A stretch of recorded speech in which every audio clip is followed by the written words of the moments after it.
words become clearer. Poor Roger, I got him from cataract surgery to the heart center. And then my dad, I better not mention that to him. But I pray that my words be clear this morning as we continue on in John chapter 13 and verse 18 is where we're going to be today. So if you'll find that spot, John chapter 13 verse 18. As we look there, Jesus is speaking, and he has just washed the disciples' feet, and he's given some instructions about them being blessed. And then verse 18 picks up and says, "But I don't speak to all of you. I know the ones I have chosen. But it is that the Scriptures may be fulfilled. He who eats my bread has lifted up his heel against me. From now on I am telling you before it comes to pass, so that when it does occur, you may believe that I am he. Truly, truly, I say to you, he who receives whomever I send receives me, and he who receives me receives him who sent me." And when Jesus said this, he became troubled in spirit, and testified and said, "Truly, truly, I say to you, that one of you will betray me." And the disciples began looking at one another, at a loss to know of which one he was speaking. And there was reclining on Jesus' bosom one of his disciples, whom Jesus loved. And so Simon Peter gestured to him and said to him, "Tell us who it is of whom he is speaking." And he, leaning back thus on Jesus' bosom, said to him, "Lord, who is it?" And Jesus then answered, "That is the one for whom I shall dip the morsel and give it to him." So when he had dipped the morsel, he took and gave it to Judas, the son of Simon Iscariot. And after the morsel, Satan then entered into him. Therefore Jesus said to him, "What you do, do quickly." Now no one of those reclining at the table knew for what purpose he had said this to him. And for some were supposing, because Judas had the money box, that Jesus was saying to him, "Buy the things we have need of for the feast," or else that he should give something to the poor. So after receiving the morsel, he went out immediately, and it was night. And therefore when he had gone out, Jesus said, "Now is the Son of Man glorified, and God is glorified in him. If God is glorified in him, God will also glorify him in himself, and will glorify him immediately. Little children, I am with you a little longer. You will seek me. And as I said to the Jews, now I also say to you, where I am going, you cannot come. A new commandment I give to you, that you love one another, even as I have loved you, that you also love one another. By this all men will know that you are my disciples, if you have love for one another." And Simon Peter said to him, "Lord, where are you going?" Jesus answered, "Where I go, you cannot follow me now, but you will follow later." And Peter said to him, "Lord, why can I not follow you right now? I will lay down my life for you." And Jesus answered, "Will you lay down your life for me?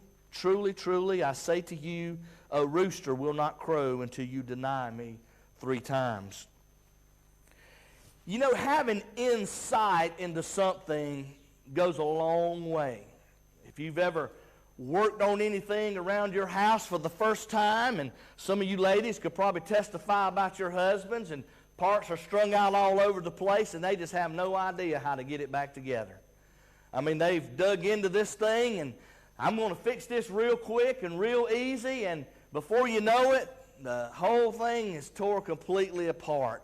Several years ago, I bought a diesel truck for the first time. I've never worked on a diesel, but it had a little skip, Billy. And I told Nadine one Saturday afternoon, I'm going to fix this thing. It was 3 months later before I got the truck back together. I had so many parts scattered across. I didn't have my shop then, and so many parts were scattered across our carport. My father-in-law walked in, and he was a mechanic, and the only thing he said to me was, "Will it ever live again?" I said, "I don't have a clue." But insight into something goes a long way. And this morning, I just want to share 3 comforting insights into this passage and this time in Jesus' life and the disciples' life. We're coming down to the last hours. Remember, we started out in The first part of John, the book of signs, was years. And then we moved into days with the triumphal entry into Jerusalem. And now we're down to just hours. And his life will be laid on the line. But I find in this passage, I wanted to take this in the area of betrayal, because this seems to focus a lot on Judas. But there's also another passage coming up a little later that I think would serve better for that. But as I began to read this, I found some comfort and some insights that I see in these words. First of all, I want you to notice this, that his insight, Jesus' insight into our lives. I find comfort. Now, this is going to sound kind of strange to you, but I want you to notice, first of all, that Jesus sees our sin. Jesus sees our sin. Look at verse 21. He's talking about Judas, and he says there that when Jesus has said this, he became troubled in his spirit and testified and said, "Truly, truly, I say to you that one of you will betray me." Do you not find it eerily ironic that Jesus saw this in Judas before it was ever revealed? That all the times maybe that they spent out ministering and, teaching people, and Jesus teaching him, that Jesus at some point seen this in Judas, that he would be the one that would betray him, turn his back on him, one that he had chosen, a good friend, supposedly. But Jesus saw the sin in Judas's heart. Something was amiss. Over 3.5 years, I wonder this. I wonder if there was ever any eye contact between Jesus and Judas. Just that penetrating, you're guilty, I know it, you know that I know that I know. I wonder how that had to crumble Judas's heart, that he knew. I remember one time, this has been years ago, we had this big entertainment center in our living room. It had glass doors, and behind the glass doors were mirrors. And, Nadine had a little knick-knack set in there. And she told me something one day, Montez, and I don't know, I was making fun of her behind her back. And she said, "Scott, I can see you in the mirror." Insight into our sin. Now, I know you say, "Pastor, that does not sound comforting." But as the days and the hours tick away, the disciples are becoming more aware of what Jesus knows about them. Listen to this. Do we realize that there is nothing that we can hide from Jesus? There's nothing. There's nothing that is hidden. There's nothing that he doesn't know about us. There's nothing in the future that he doesn't know. There's nothing in the past that he doesn't know. We might have put it in the closet. We might have swept it under the rug. We might have locked it in the basement, but Jesus knows. And those things that we haven't even come to yet, he knows about that. There's no action that we have committed. There's no non-action that we should have done. There is no reason, there's no excuse, there's no thought, there's no desire that he cannot see. Well, Pastor, why is that comforting? It's simply this: I don't have to hide it. I want to tell you, the most freeing thing that we can come to in our life is when we don't have to hide something. Whatever it is. If it's something against another person, if it's something we're hiding from another person, ain't it good when we come to the place that we don't have to hide it? It can be out in the open. We can talk about it. Maybe it was a hurt in the past. Maybe it's something that happened to us. Maybe it's something we experienced. But somewhere we finally come to the place that we can open up and we don't have to hide it anymore. And I want to tell you, the greatest freeing thing is when we know that we stand before God and we don't have to hide anything. The thought, the motive, the reason I did what I did, the reason that I was caught up in that, what I was thinking, what I thought behind their back, whatever it is, He knows it, and I don't have to hide it. I can be open and honest with Jesus Christ.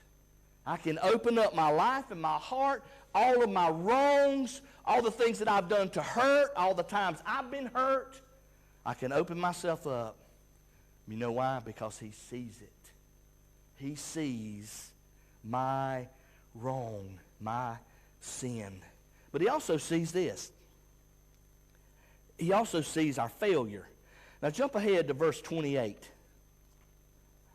I'm sorry, verse 38. Will you lay down your life for me? Talking to Peter. And he says, truly I say to you, a rooster will not crow until you deny me 3 times. Now think about that. Here's another close friend. Here's one of His main compadres, a chosen apostle that has walked with Him these 3.5 years.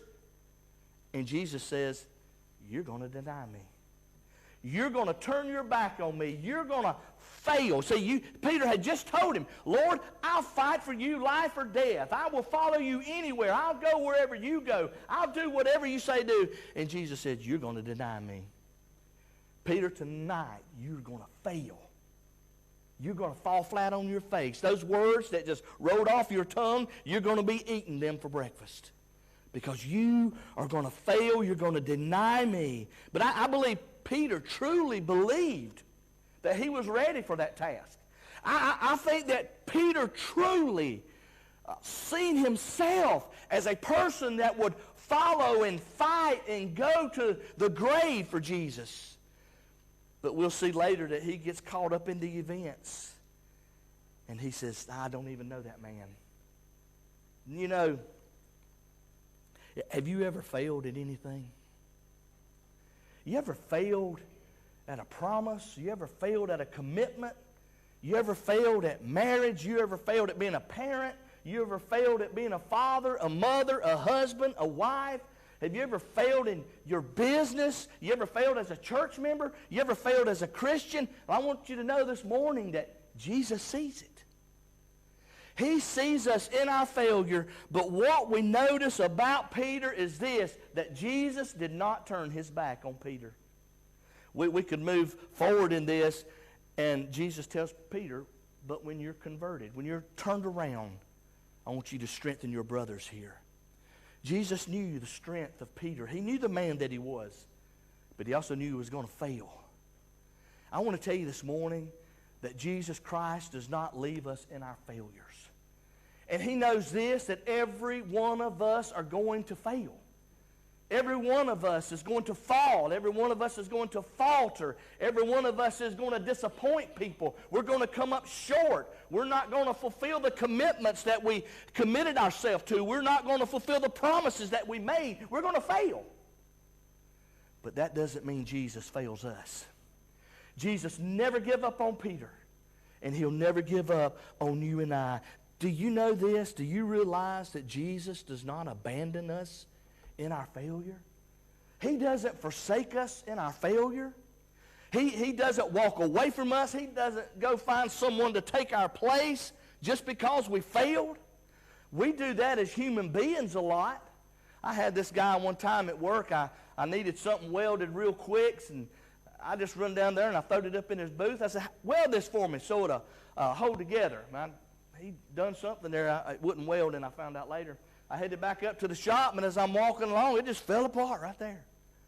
I went back and got somebody else to weld it.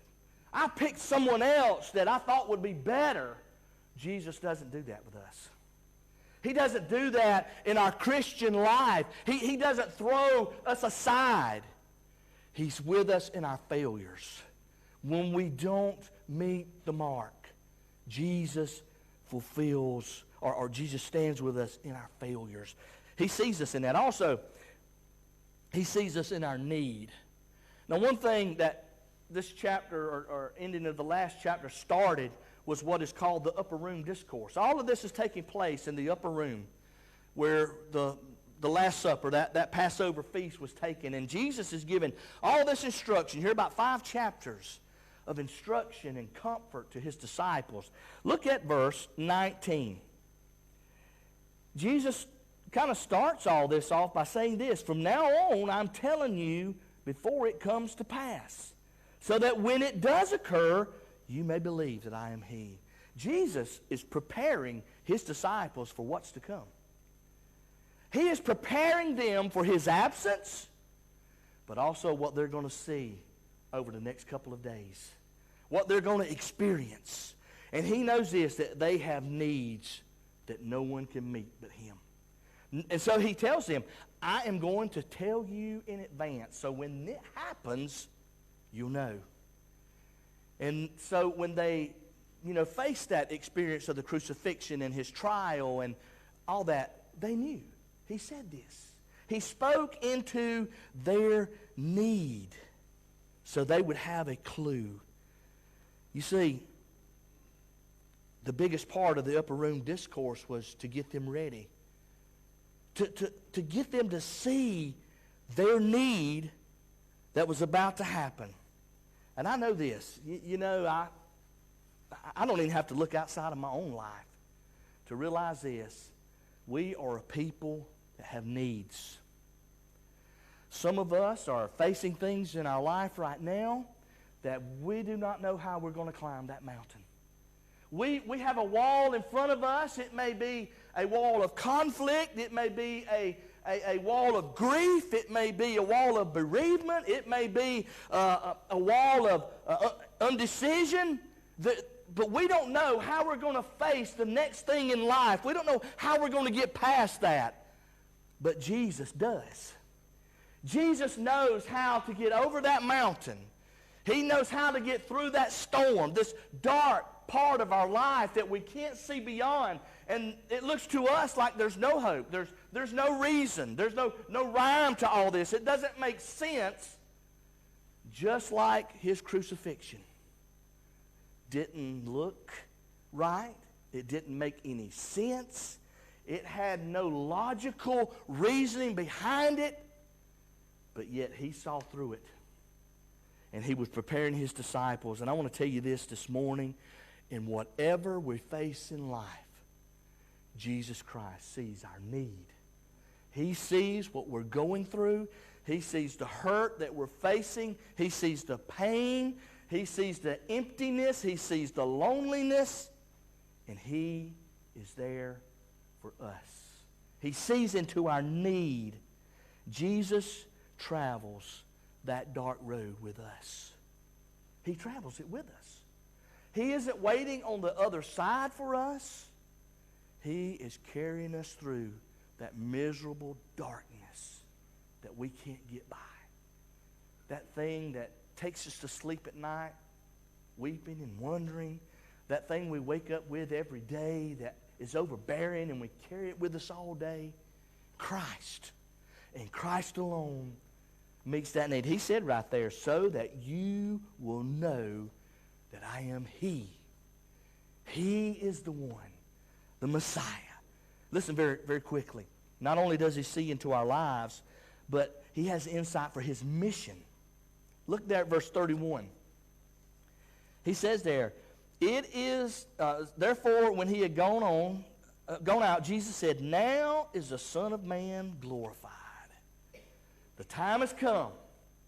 The time has arrived that my reason for being here on this earth, my reason for being here in Jerusalem, my reason for being at this feast, my reason for choosing you, my reason for coming from eternity to this place, it's time now.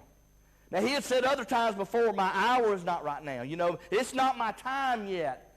But now he says, now is the time for his mission to be fulfilled. Jesus never lost sight of his mission, even, get this, even through the pain, the darkness that he was going to face.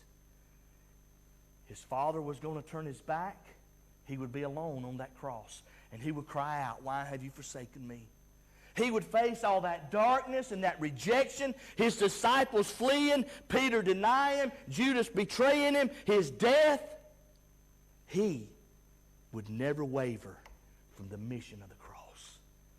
I find comfort in the very fact that Jesus did not draw back even in light of all of that darkness, all that pain, all that hurt, all that rejection, that he didn't turn away. And you know how that encourages me? Because I know when I go through dark times and when I go through pain, when I go through hurt, and I can't see how to get through, I know that Jesus has a purpose. He's taking me somewhere. He's carrying me through something. We can't change the things that happen in our life. We can't change what people do to us. We can't change, the accidents. We can't change the things people do on purpose. But we can lean and trust on Jesus through dark hours. And that is the only hope of the Christian, because I'm going to tell you this, guys. All of us will face dark, uncertain times.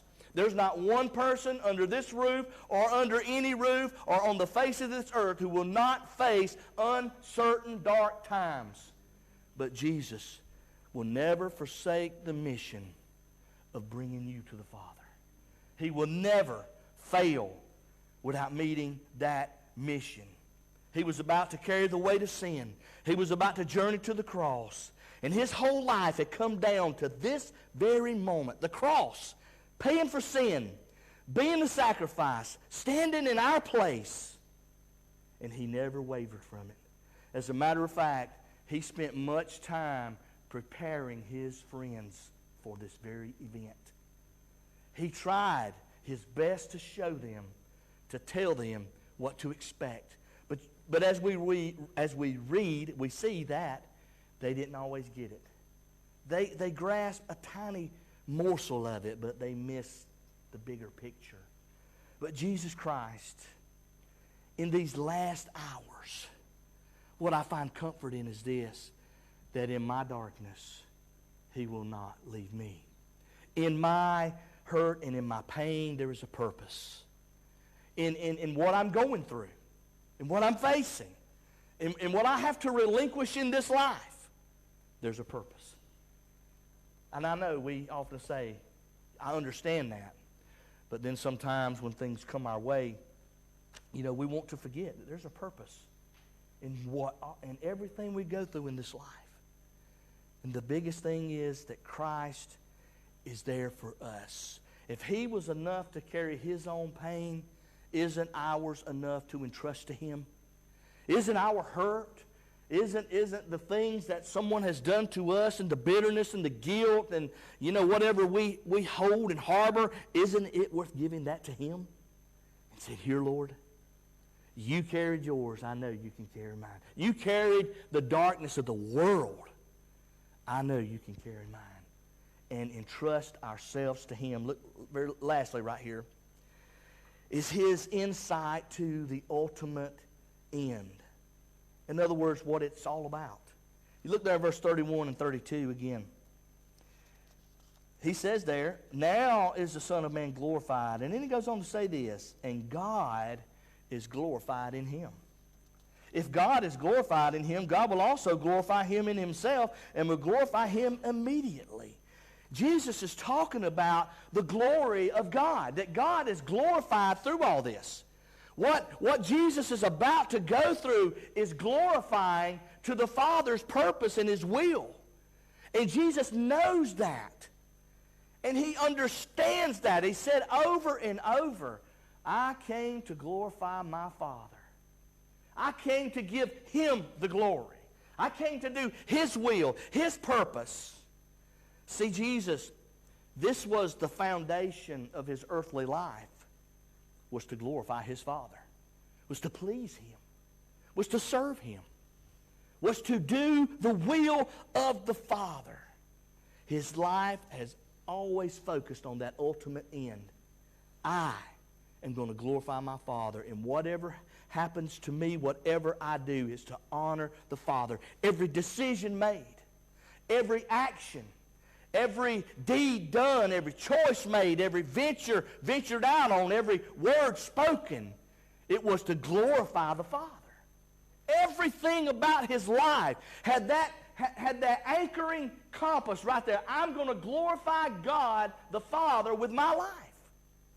And as we come down to our life, The question to us is this: what are we and who are we going to live our life for?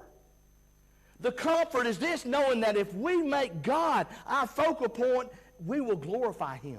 Just as Jesus Christ glorified Him, He will find glory in us. He will find honor in us when we do the same thing that we make every action, every word, every non-action, every deed, every thought, everything spoken, done, and undone. He is the anchor. He is the point of praise. He's the focus. Our lives should be about glorifying God. When we face decisions in our life and we face direction in our life, it should be based on this: what glorifies my Father? What glorifies my Father? It shouldn't be about what can help me out, what can get me going, what gets me in the right place, what gets me the most. But it should be about glorifying my Father. Whatever I do, whatever I say, however I treat someone, when I won't forgive someone for something, I should realize this: that forgiving glorifies my Father. Everything that I do, every place that I go, every relationship entered into, every deed, every good deed, everything should go to glorify my Father. That is what I find comfort in. I find comfort in this, that Jesus sees into my life. Right, wrong, indifferent, He knows. He sees in me, and I don't have to hide a thing. I can be open and honest with Him. He sees His insight into the purpose, the eternal purpose. And if He can face the cross, then He can lead me through the darkness of my life. And also this, the insight to the purpose of life, to glorify the Father. That's what our life should be based on. Stand with me. Head